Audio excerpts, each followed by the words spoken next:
Beer Board meeting called to order. Roll call, please. Councilman Gann. Here. Councilman McBride. Here. Councilman Harrell. Here. Councilman Stamey. Councilman Hatmaker.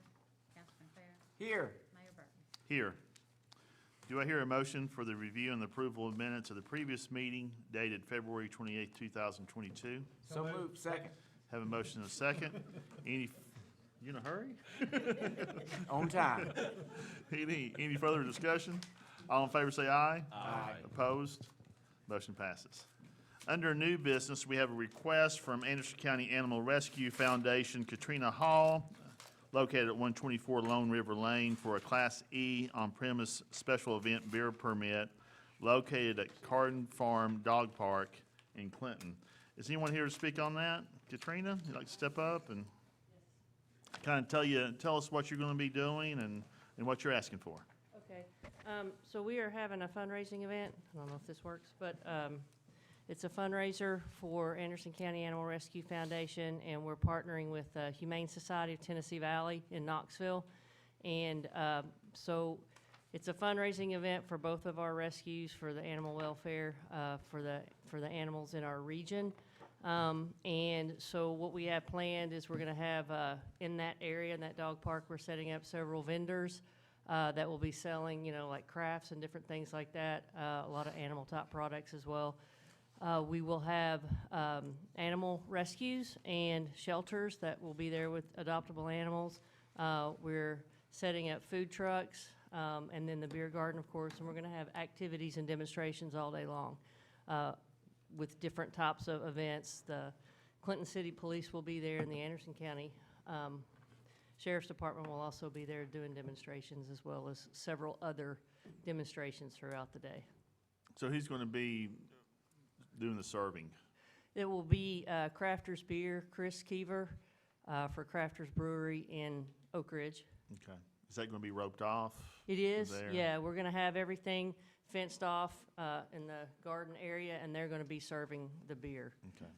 Any limits on how many servings one person could get, or is just more of a check as you go? That's something that I need to follow up with him, whatever their regular practice is. I know he's done several events, so I don't know, is there something in the ordinance that, You know, we I don't used to think that early it on. says anything Catherine, is that there anything says we've that. done in the past with that as far as limit, or just?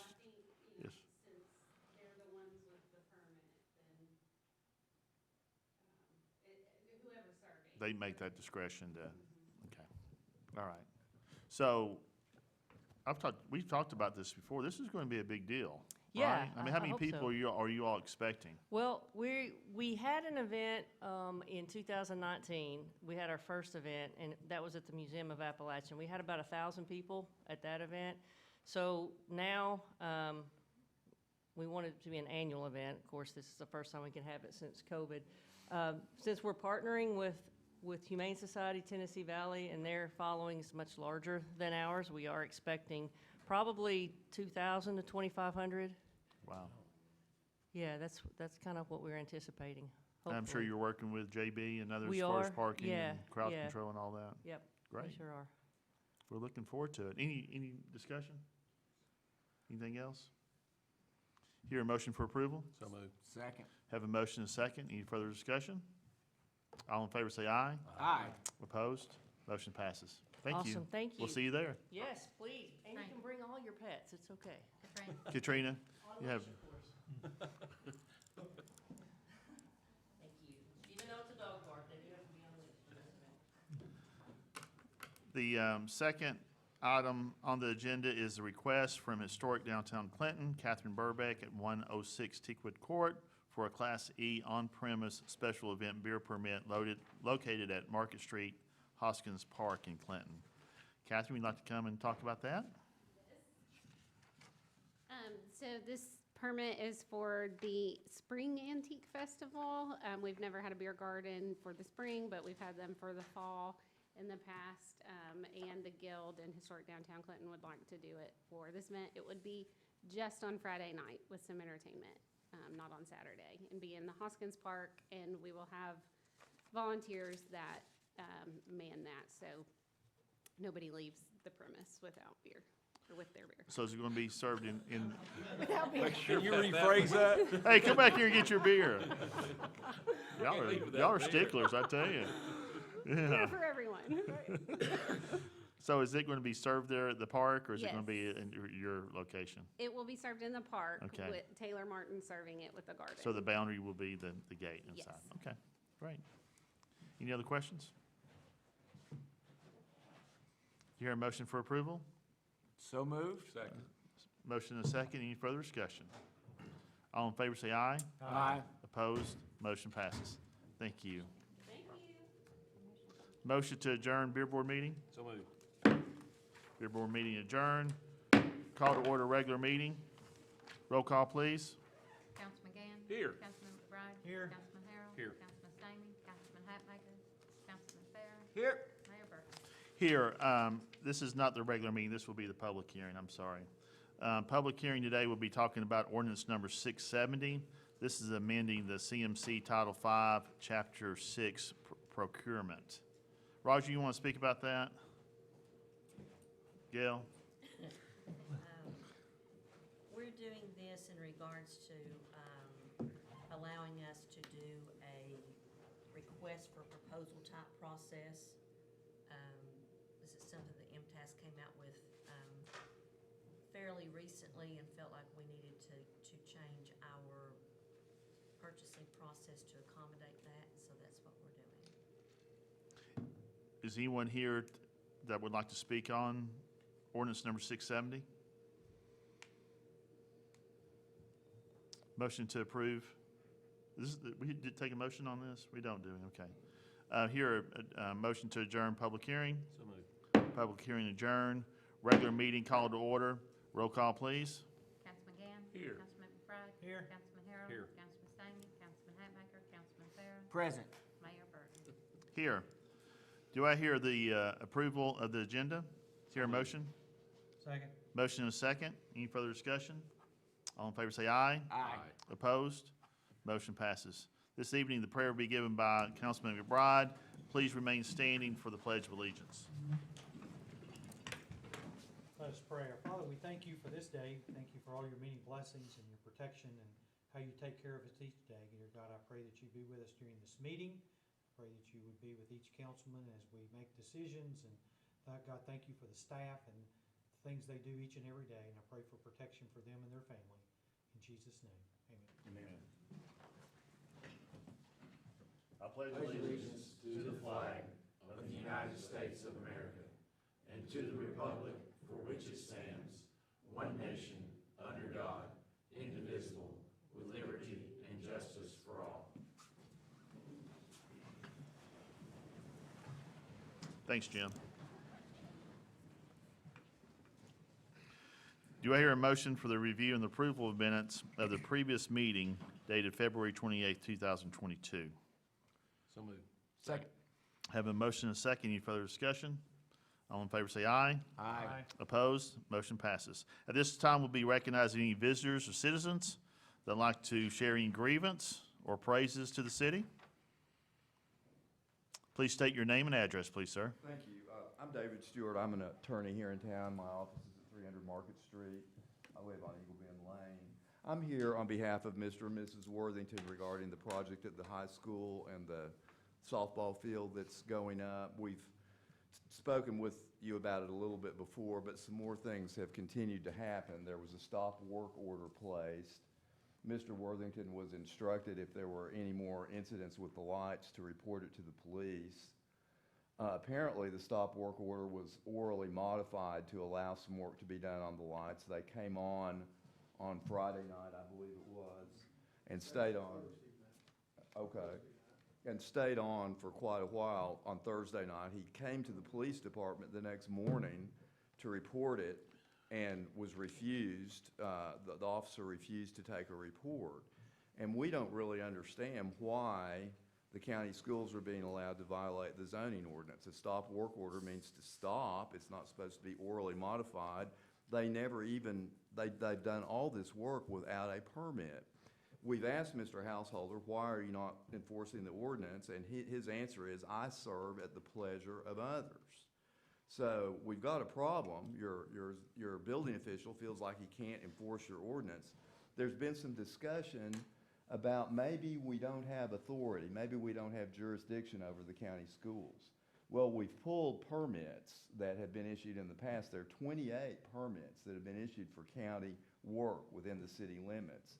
And my understanding of the law is if there is an ordinance that says that it applies to the county, then it is presumed to be constitutional, and the people who are in charge of enforcing that law are supposed to enforce it. They're not supposed to someday decide, well, we don't know if we have jurisdiction or not. It is for a court to solve that problem, if it is one. And so we're here to ask that the zoning ordinance be followed, that the Worthington's rights be protected, and it's just the more they talk about this, it seems the more flagrant the violations become. And I think that something's got to be done to resolve this situation. I don't know if you would consider or not this.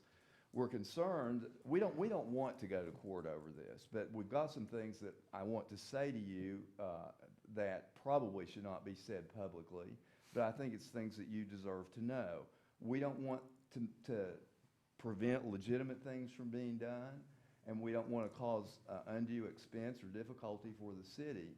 But Mr. Worthington is not going to just sit around and his wife and let the zoning ordinance be ignored and let their property and their peace and tranquility be impaired and degraded by the activities of the schools and the compliance or acquiescence therein by the building official of the city.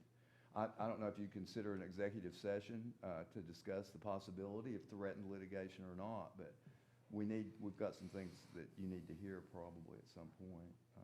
Roger, can you give us an update? Because we were asking as far as, I mean, is it going live within the city? Is it county? Because there is a precedent that most of us were here that kind of. And in regards to the lighting, I mean, kind of what the thought process there was too. I mean, how did this all start? In respect to Mr. Worthington, there's really not a whole lot I can say. One, the city attorney is looking into the law, and he's asked for some help from INTAS to review that, so we're waiting for that to come down. Right now, I can't answer that question. There isn't a 1985 Attorney General's opinion concerning this matter, so we'll wait some clarification on that. Without that clarification, I don't really want to speak on that part of it. The part on lifting the work order, John Householder did lift that for the contractor last Thursday night to allow them the opportunity to actually focus the lights to see if it was going to be a possibility to be able to turn the lights on and get them where the light pollution did not shine on David's house. So that was the thought process he had there. Could they be fixed to where they don't shine on the house? So that was the thought process of lifting that work order just for that part of it, not for any other part of the project, just to see if they could get the lights focused. The part on the investigation about being harassed, as my understanding, Chief Becker did get a letter this morning from the district attorney, asked that the police department look into the investigation. So on that behalf, I really can't speak on that because I think Chief Becker is going to look into it. Is the stop work order back in place though? The only thing they were told they could do was look at seeing if they could get the lights focused. Has that been done? It's my understanding they've done part of the lights, but the company is still working on an issue with some of the lights. And that's to solve the overall problem, right? One of the No. problems. One of them. But can they let them know when they're going to do it? Yes, as far as what I was told, Mr. Worthington was notified by phone call the day that they worked on the lights. I was notified by phone. I was told that they were going to be putting shields on the lights and the lights would not be turned on. And I said, what do I do if the lights come on? He said, call the police. Who's he? John Householder. And then when they came on repeatedly for 45 minutes on Thursday night, I went to the police department on Friday. Officer Mike Jones came out with another officer with him, and I said that I wanted to file a complaint against the Codes Enforcement Office and Anderson County Schools. He said, I'll take your information if you want me to, but we're not going to investigate it, and we're not going to take a complaint. And as far as the lights fixing the problem, no, that doesn't fix the problem. If the lights have to be fixed, in my opinion, Right. but also there's setbacks. There's they went in and gave me a site plan. Tim Perrick gave me a site plan 3 years ago, and the way the site plan was designed, it showed that it was notched out into the hill next to me. It would have had a earthened buffer with a retaining wall, which would have protected my property from the noise. It would have thrown all the lights away from my house. And then he basically lied to me.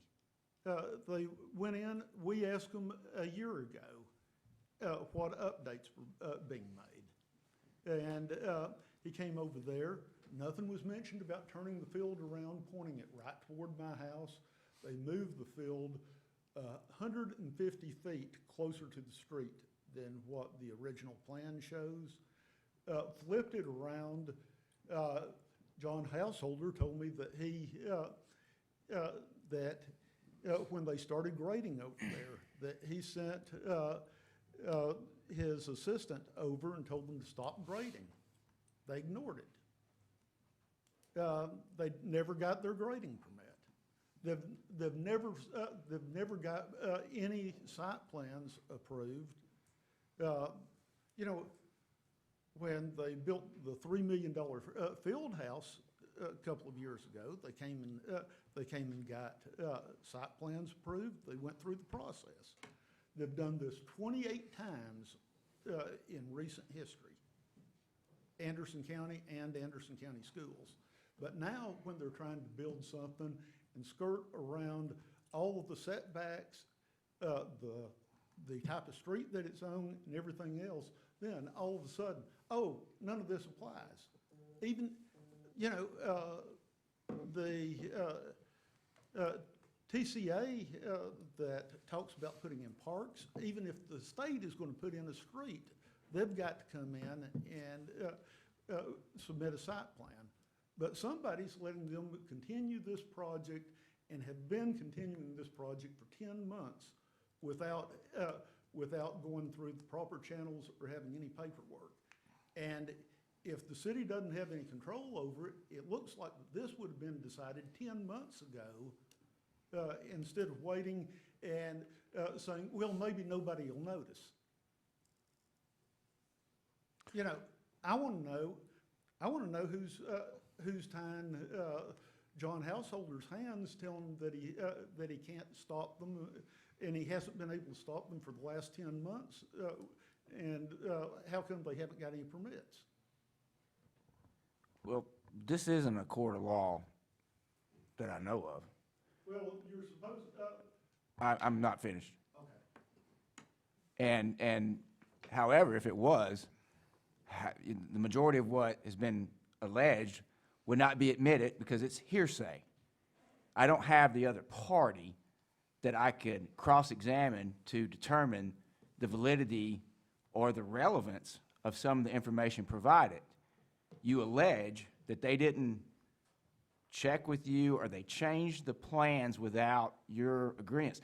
I didn't know that they had to get your agreements to change the plans. I don't know. I mean, maybe they do. I didn't know that a property owner had to go to the next door neighbor to ask permission. I'm going to change a site. I don't know that was a qualification. I don't even know that that's relevant to the fact that there's lights that are impeding your enjoyment of your property, which I think is what's germane before us, is you're alleging there is a light violation that's not being enforced. Is that correct? That, and also that there are setbacks and codes that are not being enforced. Things that they should bring before planning commission that they haven't properly brought before planning commission. Is that correct? No, the setbacks. The thing is not sitting within the setbacks that is in our codes. Okay. They are closer to my property than, the city codes allow. Allow, okay. And as far as, I ended up with a, site plan from someplace, Tim Parrott brought it in. I think that's, pretty good proof that he came and told me that's what they were planning on building. Well, I understand that, but And- my point is that doesn't mean that that's the absolute, that they can never change that It has been, over the the course 8 of years- 18 months or 2 years, according to what you said. The 8 years that I was on planning commission, it was a. I mean, site plans can change over time, and, correct? The BZA, the one question that is always asked in a BZA meeting. Yes, sir. Is whether or not the adjoining property owners, object to that. In the 8 years that I was on planning commission, we never approved one project that, the, next door neighbor Objected to. disagreed with, before issuing a, variance on it. I asked John Householder, I said, has that policy changed? He said, in the 3 years that I have been here, we have never issued a variance without, over the objection of the next door property. But you're assuming there's gonna be a variance, we just don't know that yet. Well, That's your interpretation, which I respect that, but it hasn't become before even the city planning commission or the county. And that's just what we're waiting on. We'll have a ruling before the next planning commission, and we'll take action if we need to. If not, they'll go over to the county. Can we just ask that we not let the light people go back over there? I don't think that's our purview. That's our code enforcement officer. I'm just saying though, can we just ask that? Well, can that- Dan. I mean, I think that's what stemmed this whole conversation today, until we, I mean. Till we is it find out like where we- the thing Are stands. we out of place by asking, I mean, I understand his intent, I think his intent was innocent, to try to see if that could be one problem. Well. Again, there's multiple problems, you've done a good job Right. illustrating those, but I think it's almost like the way I took it, the folks are in the neighborhood, let's see if we can solve this one problem. And so we tried to do that. I don't think his intent was ill will. No. both of the At folks that all. were there are living You all this town. you all I mean, came here last month and asked, and you pursued, so I mean, we're not, I don't think we're on different pages at all, so I don't want that to be. Well, just the continuing of work where that, But now, if it meets is it the just the set, lights or is it other stuff? what, When you say continuing of work, have they been doing more things than just the lights since you were here last month? since I was here last month, we had, we were present at the meeting of the planning commission on, March the 7th. And, he said that, when I say he, Tim Parrott said that no work would be done until this thing was settled. Okay, The next morning, the fencing crew showed up to start working on the fence on the project. So, they're ignoring everything. Not to throw a wrench in this also, but of course I sit on planning commission now. I know twice I talked to John Householder at the meeting, and I don't know if I misunderstood him or not, but he had told me that he did not have a stop work order. It was Tim Parrott that had a self-imposed stop work order. I've got a photo. Did he, Bill? Did he do it? What was Well, the date? I might have misunderstood was him. the date on that prior to this fencing stuff? It was the day of the fencing stuff after, Mr. Parrott said, Okay, so since the date of the stop, okay, so let's do this. Since the date of the stop work order, has there been anything done besides the lighting?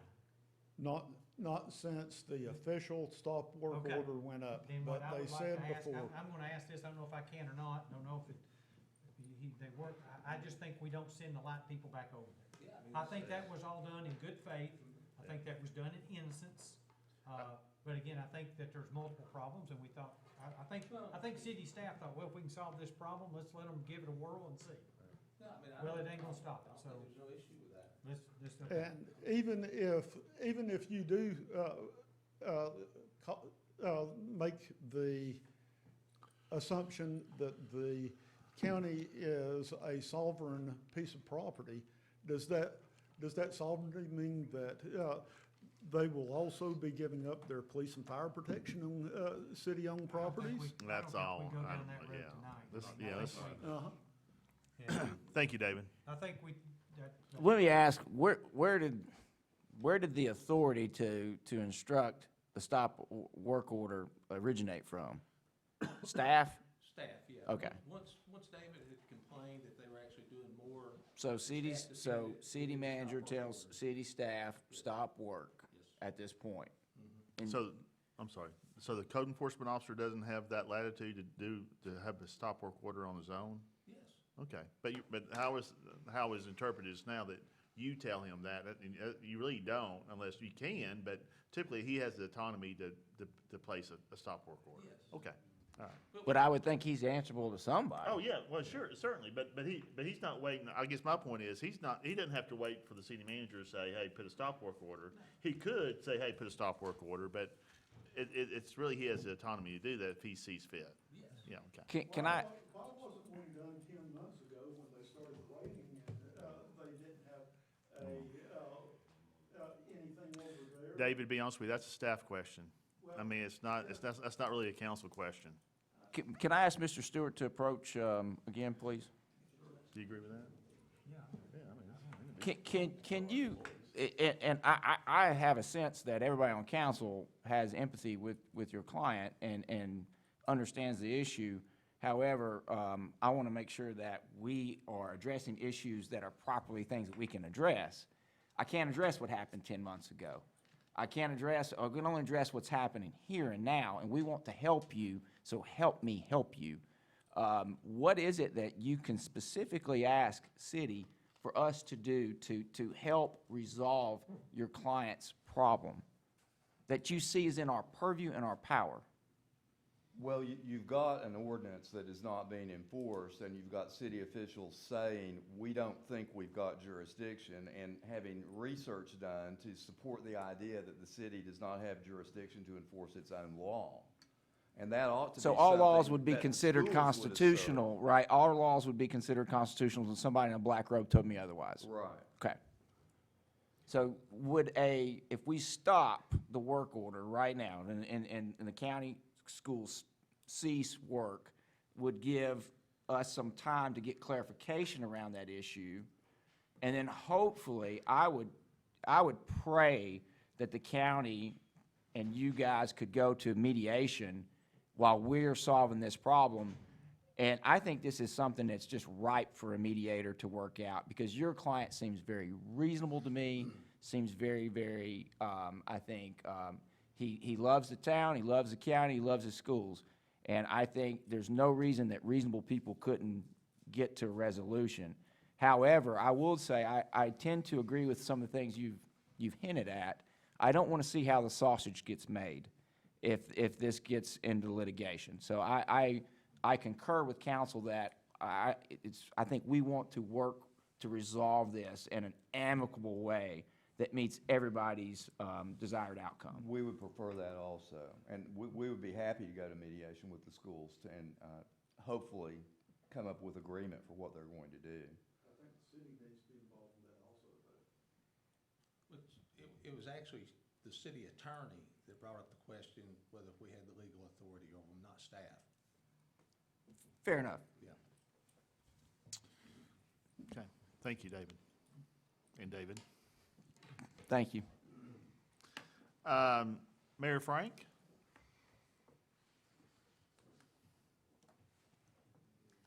Good evening, Mayor and Council. I'm nervous, actually. We're not mean. Yeah. Hey, if you can do that over there, you're fine over here. New environment. Just a little background, and in your packet is a letter from me. The Anderson County Veterans Advisory Board and our Anderson County Commission wanted to see what I could do about getting a flag or flags installed on the Veterans Memorial Bridge. And so this process began by reaching out to TDOT, and they said affixing a flag to the bridge itself was not allowable, but that they did have a program that allowed for the placements of flags and monuments or landscaping along roadways. And so what we did is the Anderson County Board of Commission authorized the engagement of a design firm, Lowe's Design, and we were able to come up with a concept plan for the installation of flagpoles. As these flagpoles, and you have that concept design in front of you, as they are the entrance and also the exit to the city, we wanted to make sure that you were on board, at least in concept at this point, and before we proceeded with the application process. The application process is twofold. At first, they look at the concept designs. They see if this is something that is allowable by TDOT standards, and if what we have put together in concept would meet their specifications. From there, then they go to the next level, which would be submitting an official plan. We would have to document and get approval for how the county plans to maintain the flagpoles. We would have to agree to their standards for when the flags are lowered by order of the president or the governor, and those kind of things. Those details come second phase. The first phase is this concept. So I was here tonight hopeful that you would endorse the concept so that we could take that step of applying and seeing if this is something that would meet their standards. Part of the design also, lighting a flag is part of it, and I did include in there the solar design that we have, and then also the landscaping design, which I think would be a wonderful addition for city and county. And the landscaping, the choice of plants would have an aesthetic of red, white, and blue. I mean, as close as plants could be in that regard. And I think that would be just a wonderful addition for both of us, both entities.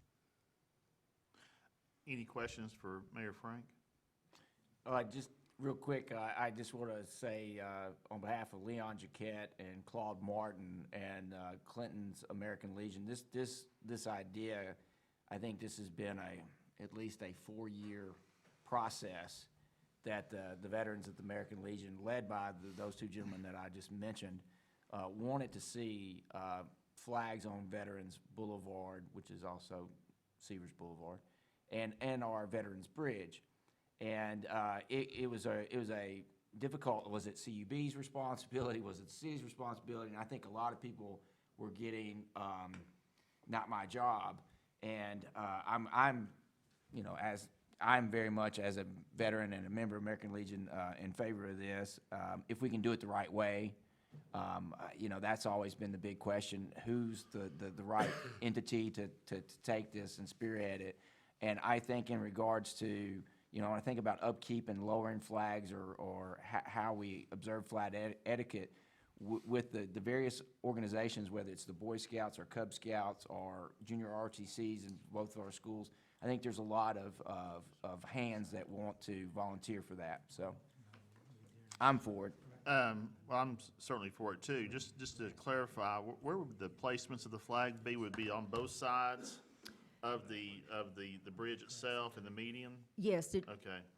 Yeah, I'm looking at it. I just wanted to clarify, and also for the folks at home to kind of visualize where that would be. Yes, you have, actually, you have kind of grassy knolls there, Right. and then a depression that goes out further. So you have a nice median strip there, and the placement would be there on each end. Not on top of the knoll, but in the depression area. Right. So how many flags are we speaking of? Two. Just two on both sides? Yes, sir. Okay. I would just be concerned, make sure, like Zach was saying, if we had the volunteers and stuff that's doing this, just make sure there's a safety protocol in there as far as, doing what they need to do with the flags each and every day or whenever they do it. But yeah, I think I know Commissioner Wandell was a big proponent of this too, or Yes. advocate of it, and I think everybody on council would be fine with it. when, do you have any date? I guess you still need to do a little homework as far as with Well, TDOT. the first step is just this process to see if it is something that will meet TDOT specifications, and then they would ask us, if they give it that first approval, then we would have to come back with a full application, and then that would involve a plan, maintenance, agreements, all of those things, and then the full design. So this is just concept, and then we'll have to actually have Would you like how a- this is going to be constructed and implemented. Would you like a motion for us to approve the concept? I would actually Yes, like, I would move for that motion. Yeah. Second. Have a motion and a second. Any further I discussion? have a question. As far as the upkeep and long-term, I mean, even though that doesn't have to be a part of phase one, Yes. I understand. Do you have a thought on that? I mean, what path or what direction are you going? well, the American Legion actually has already offered to do the maintenance in terms of keeping a new flag there, raising, lowering, but I would need to put that in the form of agreement. And then I also would like to come back to the city with the specifics on, us committing to, if there's mowing or landscaping that needs to be done, I think we need to enshrine that in some kind of official agreement for city and county records. Right, I would too, for Yeah. later on. I mean, Yes. Because this is not something you want to have look nice now, but 7 years from now, it look like it'd be a Absolutely. disaster. Yeah. Yes, Yeah, it needs yes, to be long-term and accountable to each other. absolutely. Yeah. I agree. Any other discussion? All in favor say aye. Aye. Opposed? Motion passes. And Mayor, does that motion also give you the authority to write a letter of approval on behalf of this project? Because I do have to have that, or I do you would want a say separate so. motion? I think it was implied in my Okay. intent. Thank you so Mary. much. Don't be a stranger. Come over All anytime. right. Fourth Monday of every month. Anyone else? Okay. Under communications from the mayor, I have two things. One is, just wanted to announce, and Catherine might say this, but the food trucks on Tuesday night, a huge success, a lot of fun. They were a little short trucked, I mean, they had a little short on vendors. Yeah, short truck. And they were making those accommodations, but it's a lot of fun, a lot of people good neighbors and good food. And it's going to be every Tuesday. What's the end date on that? Okay, so it's going to go until they just don't go any further. And it's something for everyone. And it's high end, low end, for kids, adults. It's a lot of fun. Tuesday from 4 to 7, and it's behind the parking lot behind on the boulevard side, I should say. So 7 now. Okay, great, fantastic. Also, I have a couple of board appointments that I'd like to make. First of all, for CUB, not CUB, but the, let me get to where I need to get topic here. The Tree Advisory Board, we have a designee with CUB, it's Greg McAnally that's been on there, and Greg's retiring. So, his replacement, his name is Tim West, and he recommended him to replace him on the board. So, I'd like to place Tim West, replacing Greg McAnally, term ending November 30th, 2024. So moved. Second. Have a motion and a second. Any further discussion? All in favor say aye. Aye. Opposed? Motion passes. And also, John Seltzer has moved, where'd he move to? Minnesota. It's nice warm up there. And been recommending for Vicky Underwood to take his place. And that term is ending June 30th, 2021, which we need to update that term. What is that? Um, Library? Is this an up-to-date bill that you gave me on this? Yeah, it's up to date. We've been missing a library board appointment. So we need to do the appointment for term ending June 30th, 2024. Hear a motion for approval? So moved. Second. Motion and a second. Any further discussion?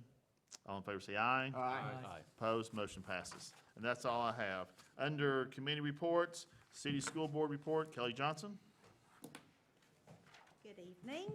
A couple of Clinton City updates real quickly. The South Clinton Elementary School addition is on track.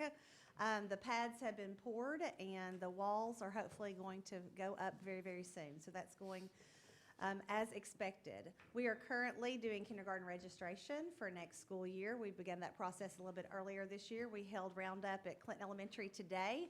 North and South will be later on this week, and we are also currently accepting governor's pre-K applications. And so that can be, you can get that on our website, or you can pick those up in central office. Good news that we have reinstated with Chief Little our annual spring fire department cookouts at each school. And so those kind of went away for a little bit due to COVID, but we are bringing those back in May. So the sweet firemen are going to come and cook hamburgers for all the kids at the schools in May, and we're super excited about that. Graduation is going to be held at Faith Promise again this year on May 26th. We are going to do Clinton Elementary at 9 o'clock, and then we'll do North and South together at 11 o'clock. Our student population and the support for those students have grown so much that unfortunately we cannot hold a combined graduation anymore. There's not a facility that's large enough in Clinton for us to do a combined.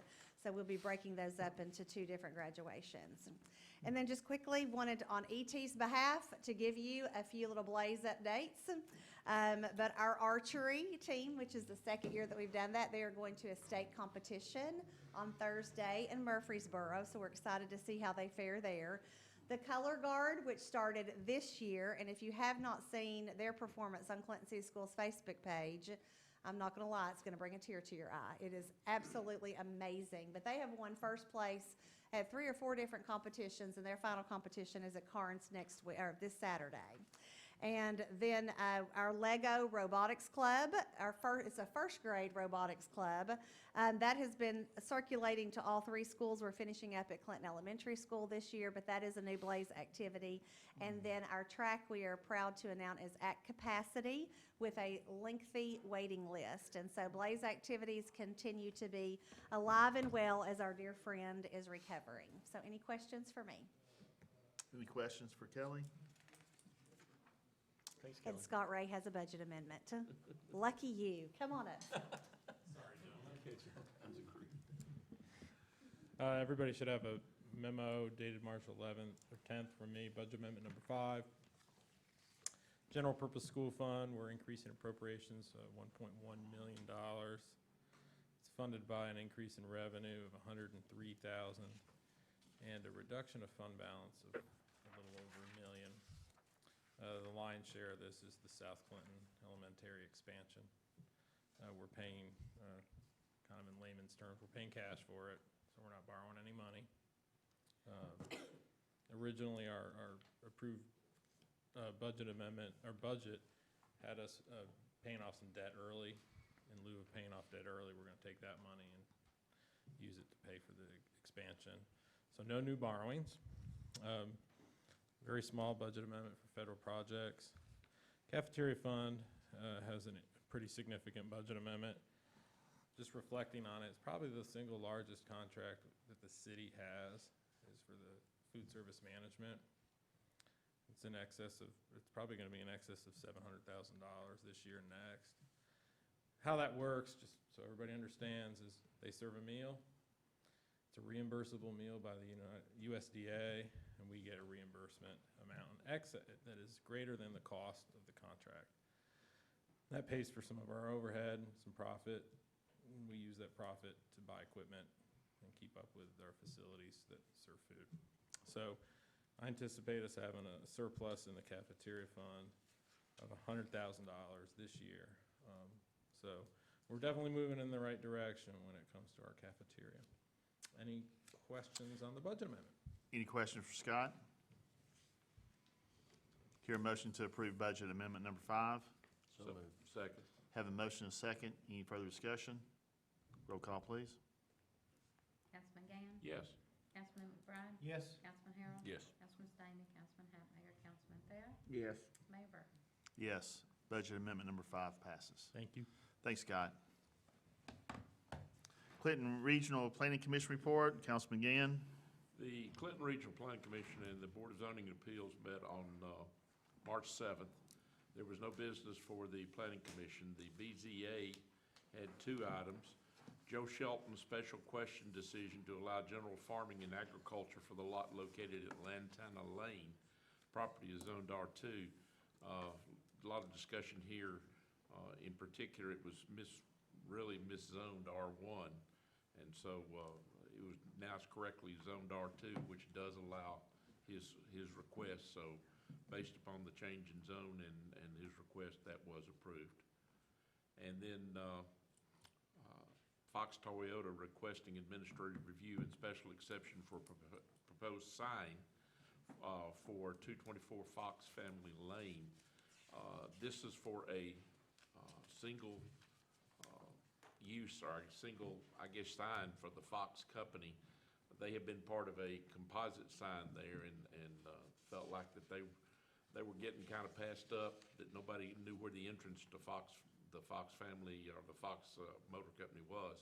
So as a result, they agreed to take their name off of the composite sign in return for the permission to put a single Fox Toyota sign up on Fox Family Lane, and that was approved. Then also discussion, as we've referenced tonight, with Mr. Parrott and Mr. Worthington about the Anderson County Schools and the softball field. And it was decided that there would be a special meeting on March 21st. And at that special meeting was decided that we needed further legal advice from our city attorney. So it was, that was deferred at the special meeting. And that was based on his recommendation? Based on Mr. Householder's recommendation and Mr. Kreis. Yeah. When will we know what our role is on city council? Is that forthcoming? City council probably won't have that much of a role. Probably either go back before planning commission. In-task attorneys were at a conference, we think, last week. We sent it to them. We hope to know something, clarification on what Phil has found in AG's opinion. I've actually found two other previous in-task attorney's opinion on the 85 Attorney General's opinion, pretty much saying the same thing. So we just wanted to Phil wanted to get an updated one, so we're kind of waiting on that and how it will apply moving forward with our road. And this all kind of came about, Phil dealing with the Glen Alpine Convenience Center back 10, 12 years ago. Any questions for Larry? Well, yeah, just to your point, I just want to be clear what our role is and what it's not. If we can do something, I want to do something, but if we can't, I want to explain to whether it's this concerned citizen or others, what our limitations are, or what our responsibilities are, or what we can do or can't do. Because again, I think we all have empathy for the situation. And it's just, at the same time, I don't know what I'm necessarily being asked to do. Right. You know, And I think a lot of the things he was speaking of as far as the projects in the past they've come before planning commission, I think a lot of that's just out of courtesy. Right. Based on, with the convenience center issue. I think it's everybody here, what they kind of pull from our position we're in. We really don't know where we stand, and like Zach's saying, I don't want to give a recommendation or take action if no action is required on us. So I hope he understands that, but, and I think we'll know something probably in a couple of weeks, hopefully. I hope we'll know something by the end of this week. yeah, and I think as long as those lights don't go on, please, until we get it settled. And again, I think that was all done in good, Yeah, honest, yeah. good Honest faith. mistake. And small town, let's see what we can do about this Yep. type of thing, and we like that, so. I agree. But never again. I think planning commission is, as well as city council, is trying to define what is our role, what is our stance? I agree. Where do we stand on this? I agree. Any other questions for Larry? No. Thanks, Larry. Zach, CUB report? On March 2nd, I'll say that we had a service restoration issue. There was an outage caused by a faulty gasket, and that the power was restored to 3,905 residents and business customers within 41 seconds. There was a 4-hour outage that was avoided due to the FLISR, which is the Fault Location Isolation and Service Restoration Program, which if you're at home, that's FLISR. So I just wanted to highlight that because I think these things, when your lights flicker, sometimes, and I know that doesn't mean that somebody out there at home saying, well, I was in the dark for 6 hours. I hope you weren't. But when it flickers, it's because our Flizzer technology has restored your power within seconds. And when I say our, I mean your CUB. Also, our last meeting, which was in March on the 10th, Vice President of TVA Cindy Herron and Troy Eichenberg and Robbie Ansari stopped by from Tennessee Valley, and they presented CUB with an award for excellence in recognition for the innovation and development of their DVR technologies that has saved CUB ratepayers over $10 million in the last 10 years. It was quite an honor. We're the only utility in the valley that I know of that's been recognized as such. So great job for our folks over at CUB, and that is all my report, sir. Any question for Zach? I do. The last 2 months, we haven't had a CUB report, I don't think. I will have that updated and put into our packets. That happens from time to time. I apologize. Any other questions for Zach? Thanks, Zach. Other reports? Catherine? Before you stop, Larry, do we have anything for around Green McAdoo? I did look at the calendar before I came, and I don't specifically remember this, and it seems kind of incongruous, I guess, but Green McAdoo is sponsoring a line dance Saturday night from 7 to 9 for anybody who wants to go up to Green McAdoo and work on a line dance. May just want to go up there and watch. I said it was incongruous. Thanks, Larry. Catherine? Thank you guys for having me and for your continued interest in historic downtown Clinton. I was gonna lead off with our Tasty Tuesday food truck event. We're estimating that about 400 to 500 people came out last Tuesday. We had 3 food trucks, and then we had over the top bakery there. And we quickly learned that that was not gonna be enough food trucks. So we're estimating about the same amount of people this week based on the number of people who have gone to the website, who have signed up for alerts to know what food is coming. So we will have 7 food trucks this time, and like Mayor Burton said, we'll have a good variety for anybody in the family, for moms, dads, kids, anybody who wants to come out. So we're gonna have Penne for Your Thoughts. They were voted the #1 food truck in Knoxville last year. The Oakwood Barbecue, Bayou Bites is a Louisiana style. Good Hombres, Shirley Boys Country Cooking, and Kona Ice will be there for the kids as well. So a lot of great variety that we don't always see here in Clinton. So it's a fun weekly event, I think. And it should be great weather tomorrow, so I hope that people come out. Mosaic the event is April 9th, but this is really a week-long celebration of the arts. On Monday of that week, it's probably the 5th, we are gonna put artwork in the windows in downtown. I already have that, so that'll be going out soon. And then on Thursday and Friday, Anderson County Schools will be having an art show at the Kincaid House. Friday evening, Clinton City Schools will be having an art show in the Hoskins Park to highlight all the individual art that the students have done. And then we kind of culminate everything on Saturday with a 5K run that we would love to encourage everyone to sign up for. And then the event on Saturday is from 10 to 4. I love that this brings both Anderson County Schools and Clinton City Schools together. We are going to have a lot of kid-friendly events. So we're going to have some face painting. We're going to have a macrame art mural that the community can essentially do together. So you can come tie a knot, learn how to tie the knot, and then move on, and then someone else can do it. So it's something that artistic that the community can do together, and then we'll stay in the Hoskins Park for a little while. We're gonna have balloon animals and some crafts and some jewelry making, and then we have gotten close to 30 art vendors from this area and surrounding Knox County from our partnership with the Dogwood Arts Festival. So I'm really excited about all the fine art vendors that we're gonna have come out, and they're gonna do some live painting and some live wood turning. So it's gonna just be a really fun day. We actually have a chalk artist that's also coming, and she's going to take a picture from Clinton in the 1900s and replicate that in a chalk art piece. So I hope everyone will come out with, for that as well. Our Clinton City Schools will have the ukulele club and their percussion club, and I'm hoping actually now to get the color guard now that you said that, so.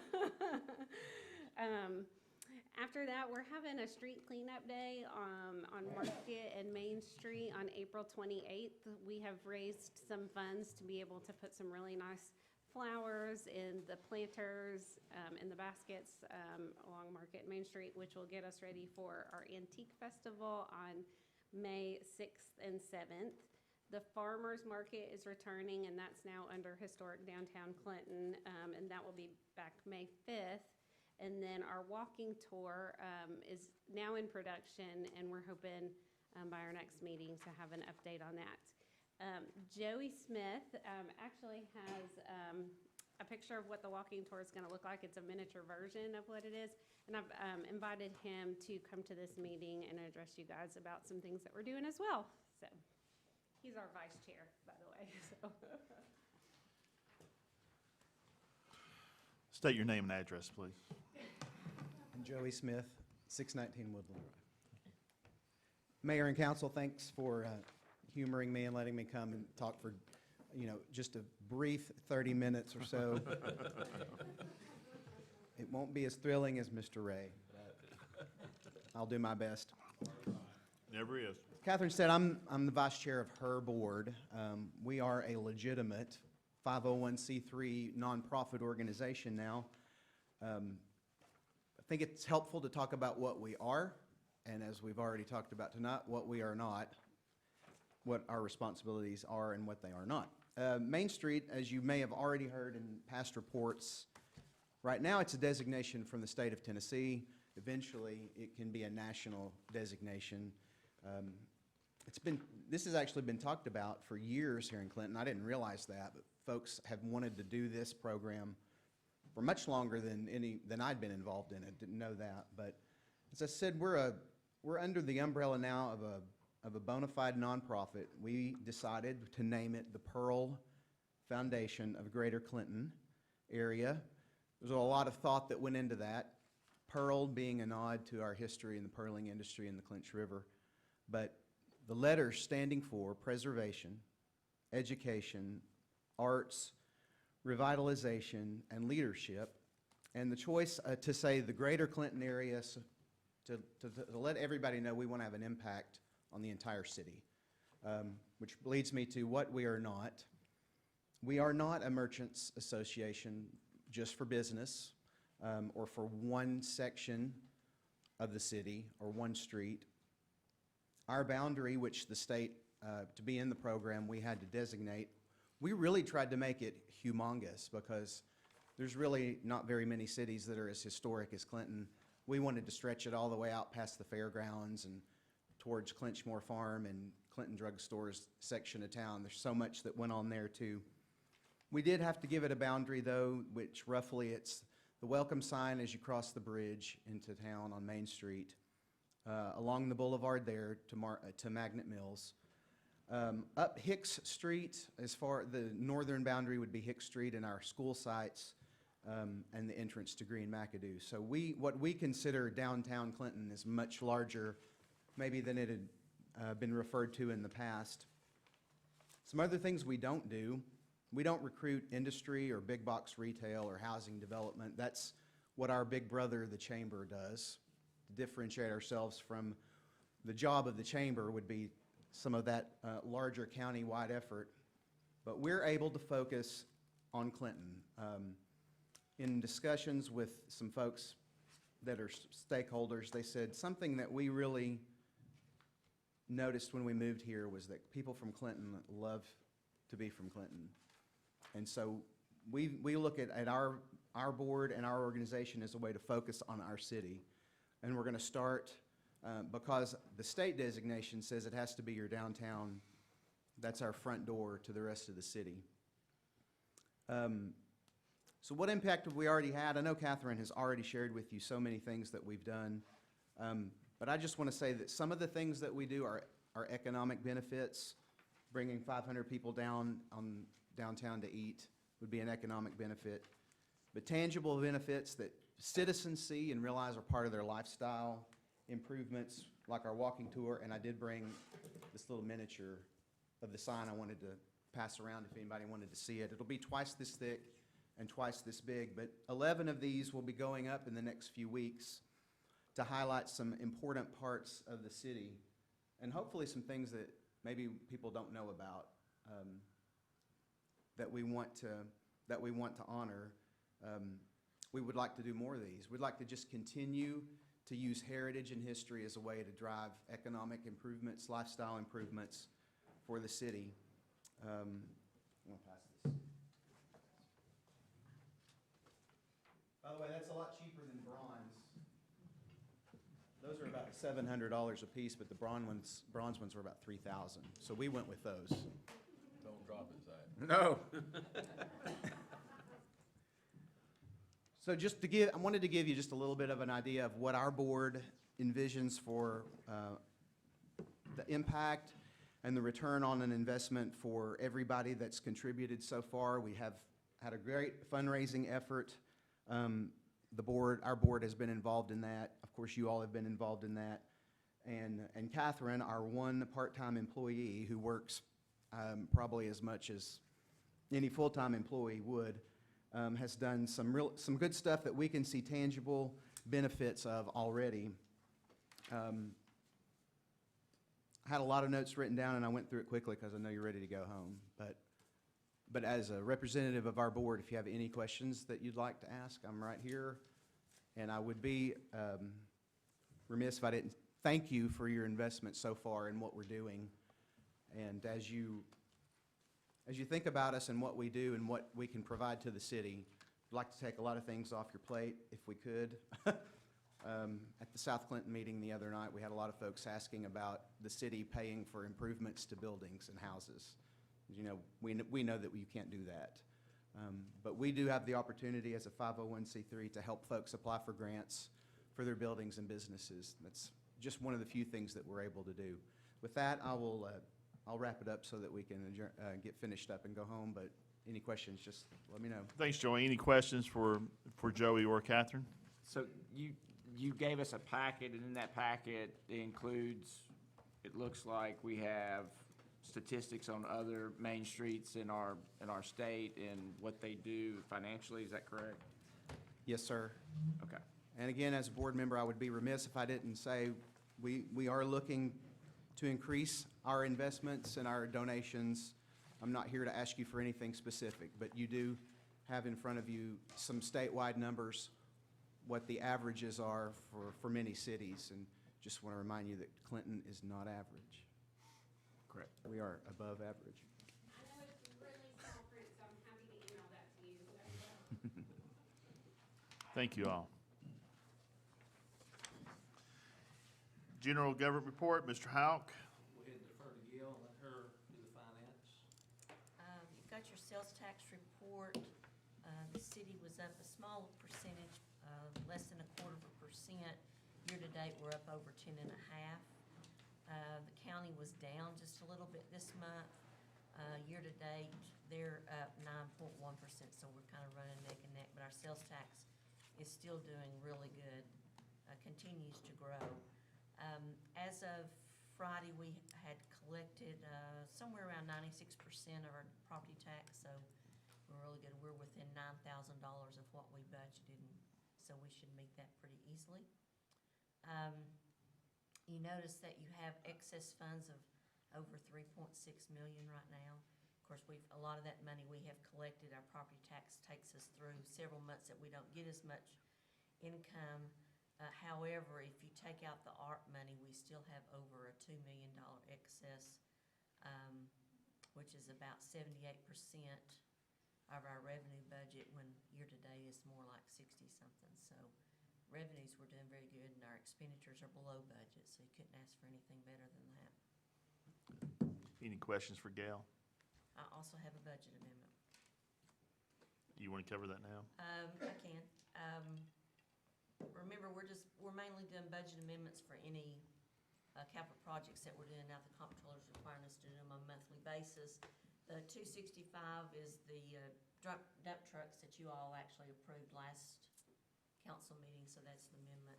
And then the second one there is the bonus that you have approved, again, last month, for the employees out of ARP funds. So you have a budget number for that, or just It's approve what budget you just? number 5.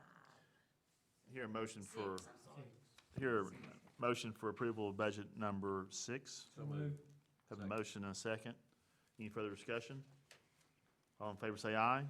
Aye. Opposed? Motion passes. Thanks, Gail. Roger? Okay.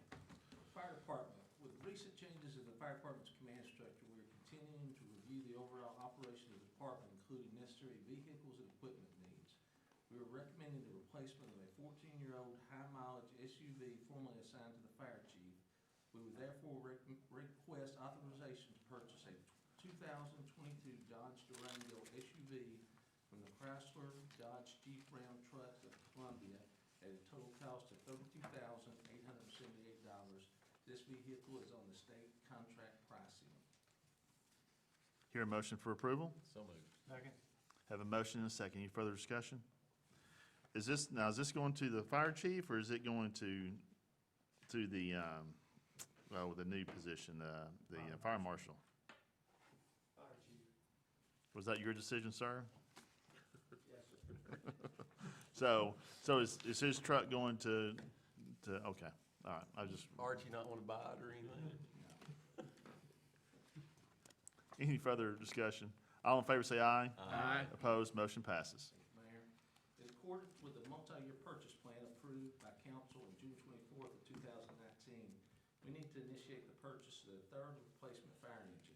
The terms of the agreement with Pierce Manufacturing included a stipulation that the base apparatus price could increase over the term of the agreement due to specification of product changes impacted by various regulatory agencies. In order to avoid significant cost increase, we can lock in the purchase price now with an anticipated delivery and payment sometime spring or summer of 2024. Based on these terms, we recommend the purchase of a Pierce fire pumper at a total cost of $583,945.45. Hear a motion for approval? So moved. Second. Motion and second.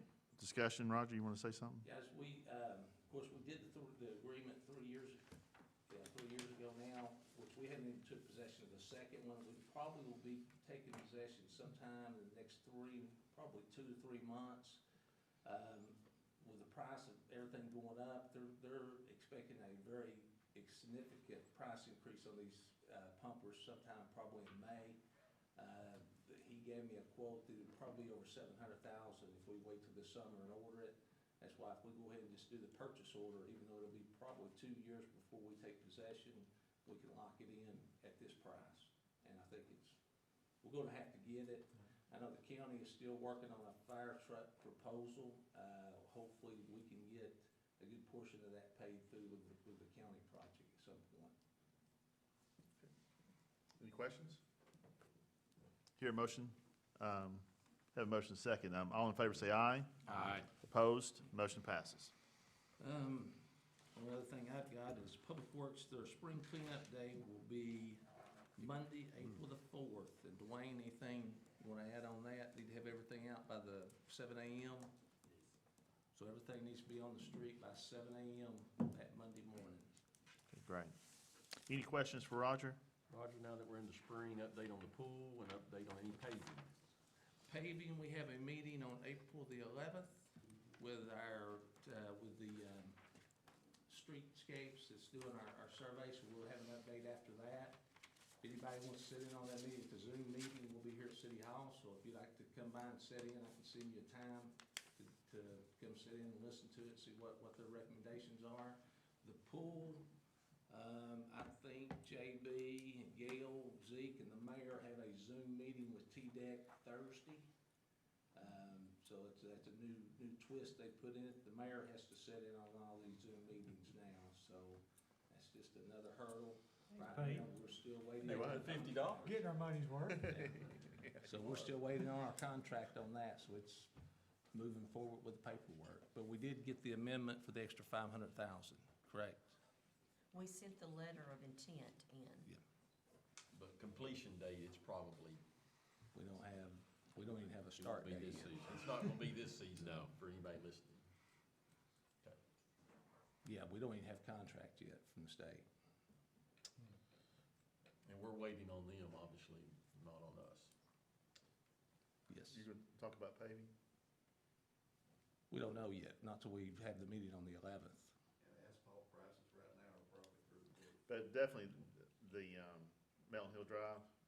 Well, right That'd now, be- what that's the Bill's priority. saying, right now, asphalting price with gas being at $4, I don't know if we could, I don't know how much we could get done with gas price being at that. Asphalt is based on petroleum pricing, with it being at $4, I wanna wait after midterms. we probably couldn't get a whole lot done right now for our money, Okay, all right. One thing I'd like to ask you to do is, especially at the South Clinton meeting, a lot of discussion about code enforcement as far as issues with different properties and stuff, and we kinda, it's not anybody on your all side, the staff side, but we're just, if you can just start bringing that up to our attention more as far as top 10 issues, what's going on, the activities, it'd be nice to know. And I know, there's been comments in the past, like, they don't wanna bring too much to us because, I mean, as far as demolition and correctness, and I would, speaking for the council, I think, bring them on and let us decide that. But we need to really get going and be aggressive with that once I again. think several of the demolitions, we've kind of just, since it's been kind of practice of council, we've not been bringing, I know we've Okay. moved forward on several without even bringing to you all, since it's kind of been practice, just go Okay. ahead with it. So we've been, Yeah. I know we did a Well, couple here recently. In my experience has been, anytime somebody speaks on that and you kind of investigate, there's a file. It's going on. It might not be as fast as what people want, but sometimes that's just the process that we have to take, we being the code enforcement people, so. But it would be nice to kind of bring that up to date, so when we do have those questions, maybe we'll have a tool to refer to and get to that. And I know there was a comment made at the chamber meeting the other day about fire hydrants in South Clinton. I had the fire department check on that, and as to date, there's 98 fire hydrants just in the South Clinton area. So there is fire hydrants there, and we've requested 4 more from CUB on Harbor Drive, so there'll be at least 4 more going in. So we're satisfying, I don't know if the code would be the right word, but we're satisfying the need, the demand that would kind of, that we need to have in place Well, over in South Clinton. to be able to get us to that ISO 2 rating, that's one of the requirements. Yeah, for sure. Okay, good.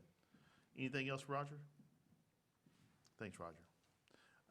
Under ordinances and resolutions, first reading of the new ordinances, and we only have one. Ordinance number 671, this is amending the Title 14, Sections 14 through 204, 14-312, and 14-408, the temporary and non-residential accessory buildings. It's those pods.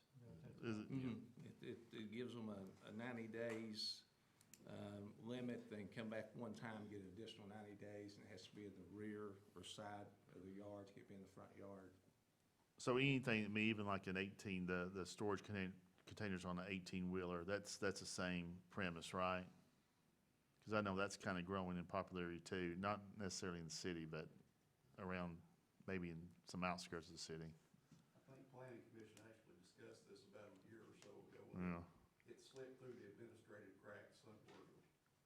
Got brought back to our attention, it hadn't passed, so. Okay. Make a motion? Motion to approve? Second. Motion and second. Any further discussion? Roll call, please.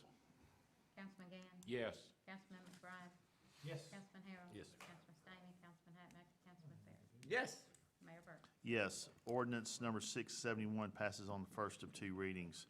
Under second and final readings, ordinance number 670, this is amending the CMC Title V, Chapter 6 procurement. Hear a motion for approval? So move. Second. Have a motion and a second. Any further discussion? Roll call, please. Councilman Gann? Yes. Councilman McBride? Yes. Councilman Harrell? Yes. Councilman Stamey? Councilman Hatmaker? Councilman Fair? Yes. Mayor Burton? Yes, ordinance number 670 passes on second and final reading. Under resolutions, resolution number 821, this is the coronavirus funds spend plan. Roger or Gail, would you like to speak on that? We've talked about this in the past. with the final rule, we can take the $10 million lost revenue standard allowance, which basically allows us to, in essence, say that we lost up to $10 million. So we can use our total funding as lost revenue. What that allows us to do from the federal government reporting standpoint is much easier. We don't have to meet all their guidelines. The second part of that, though, is it has to be spent on government services. And basically, everything we do is a government service, including salaries. And so, you know, we brought to you last week the bonuses. Well, what I'm proposing here is that from the standpoint of our reporting to the federal government, I will take and report our standard pay for public safety up to that $1.49 million in each fiscal year. And then that relieves us of any other reporting issues. So I can do that very easily, very quickly, and then we will maintain a list for you of everything that we, I guess you could say, truly spend the ARP money on, which would start with the bonus. We'll come back with a list of different projects that we've done. For instance, the dump trucks was on our list. We'll keep that list to show you what those funds, because ultimately it generates, you know, an excess funding, and so, but this is just easier reporting for us. Any questions for Gail? Roll call, please. Did we do a motion? We do a motion. Motion? So moved. Second. Motion and second. Any further discussion? Roll call, please. Councilman Gann? Yes. Councilman McBride? Yes. Councilman Harrell? Yes. Councilman Stamey? Councilman Hatmaker? Councilman Farah? Yes. Mayor Burton? Yes, resolution number 821 passes. Any old business before us?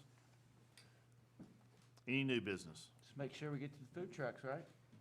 Get there early. Get Better there long early. line. Yeah. Good. I recommend the lobster roll. I can only afford one, though. Motion to adjourn? So moved. Means adjourn.